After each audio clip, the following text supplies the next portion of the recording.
This rather shocking news to many. There are those who say that they've watched Sarah Palin and observed her of late and know that it's been a very difficult time for her with the media scrutiny. There was a Vanity Fair article that she took offense to in many ways, written by Todd Purdom.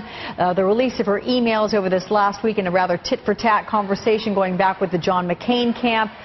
There's been tremendous public scrutiny of Sarah Palin, and that may be something that has contributed to her decision to step down now, or in 3 weeks, as the governor of Alaska. Let's bring in right now NBC's Andrea Mitchell to weigh in on this story. Andrea, again, not such a surprise to those who think she may want to pursue higher office that she would not be seeking re-election, but not only that she's stepping down 3 weeks from now as governor, the timing. This is a Friday of a long, 4th of July holiday weekend when typically people want to bury news if they're going to get it out. Well, in fact, I've been told a very different take on this. Talking to people who are very close to Sarah Palin, Alex, I have been told that she has told her supporters she is out of politics, period. She is fed up with politics. She doesn't like her life. She feels that she needs to raise her family. She's sick of the commute from Wasilla to the Capitol.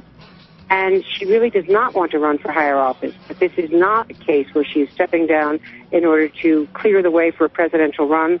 In fact, she has told some of her biggest backers in the National Republican Party that they are free to choose other candidates for 2012, which, of course, opens new avenues for Mitt Romney, for Tim Palin, for other potential candidates who are very definitely in the running. And, by the way, I'm in Aspen, Colorado, where you knew we were broadcasting all week, and Governor Palin has arrived here. He's going to be part of some of the seminars here in Aspen, and we'll be seeing him in a couple of minutes. What's interesting, Andrea, while there are those, including our colleague MSNBC's David Schuster, who said that whether or not she is sick of politics, as you're saying, and just really doesn't necessarily want to go on with it, according to your source giving you that information, David's assessment was that this is really political suicide were she to want to continue in politics, because she would be annihilated by her opponents. She didn't even complete this first term as governor of Alaska. What I find curious is word that people were being asked and solicited via email to continue contributing to the Sarah PAC, the Sarah Political Action Committee, as recently as Wednesday, saying that it was crucial for that they do so and get it in, or I guess it would be Tuesday by the end of the month on June 30th. How would that sync up, asking for money for any future political activity and or campaigns, with her just wanting to step aside? Do you think the decision may be a recent one? It's probably a recent one, but I know that as long as a week or two ago, she told some of her top backers that she had had it and was out of politics. Maybe she knew that the Vanity Fair story was coming out and that it just brought everything to a head. How they unwind the PAC is an interesting legal question. That money can be donated to other candidates, so she can remain a figure in national politics, but she doesn't want to seek elected office.